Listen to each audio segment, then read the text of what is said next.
Baltazar, o artilheiro de Deus, no Palmeiras. Leão, Emerson Leão, no Corinthians. Essa é a semifinal de 1983 do Campeonato Paulista.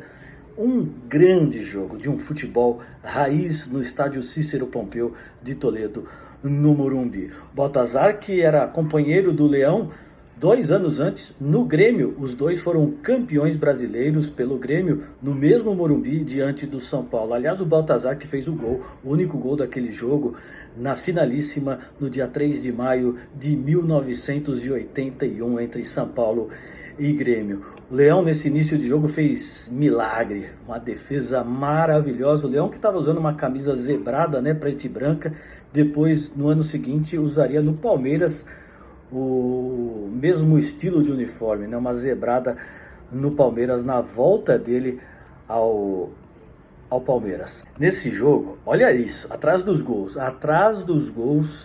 como tinha gente da imprensa, a imprensa toda amontoada ali, vendo um dos grandes clássicos com aproximadamente 100 mil torcedores no Morumbi, numa noite inesquecível, uma noite com um jogo de futebol raiz no Morumbi.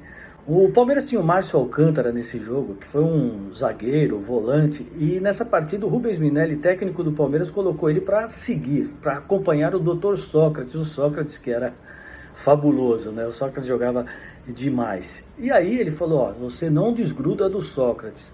Aí um pouquinho que ele desgrudou o que o Sócrates fez. Sócrates que a marca registrada dele era jogar de calcanhar, jogava bonito. Só que tem uma jogada dele, mais pra frente você vai ver aí, o toque dele pro Casagrande de calcanhar, que é fantástico. Tem um chute dele numa falta, ainda no primeiro tempo, uma paulada do Sócrates no ângulo, chutando bem de longe, uma canelinha fininha, e o doutor chutava muito também de longe. O João Marcos foi buscar a bola, o João Marcos que era o goleiro, ele era o goleiro do Palmeiras. João Marcos que faleceu em 2020, há uns 5 anos mais ou menos. Palmeiras de Jorge Putinati. Jorginho que depois também em 87 foi ser jogador do Corinthians. O Palmeiras de Perivaldo que foi encontrado um pouco antes de morrer em Portugal como morador de rua. O fim triste do Perivaldo. Palmeiras de Carlos Henrique, um bom atacante. Palmeiras de Carlos Alberto Borges, bom meia. Palmeiras de Capitão, que foi um ponta campeão brasileiro de 78 pelo Guarani.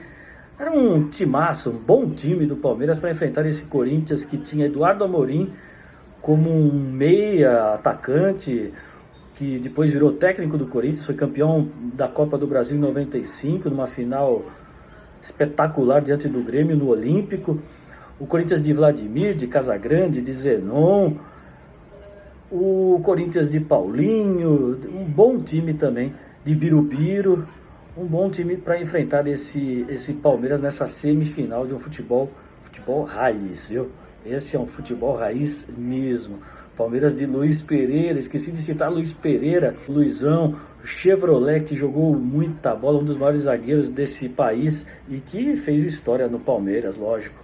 Na história do Palmeiras está lá o nome de Luiz Pereira nas academias de Palmeiras e também no Atlético de Madrid, Luiz Pereira que mora atualmente na Espanha. Então esse jogo foi demais, numa noite de um futebol, repito, raiz, mas um futebol tenso também, aquela tensão. E o gol que eu tinha falado já, numa bobeada que deixou um pouquinho o Sócrates livre, ele virou lá e fez o único gol do jogo, 1-0 para o Corinthians contra o Palmeiras. O Corinthians foi para a final contra o São Paulo e o Sócrates fez um gol bem parecido depois no primeiro jogo da final diante do São Paulo, o Corinthians que seria bicampeão paulista em 1983. Semifinal, Corinthians 1, Palmeiras 0, futebol raiz do mal.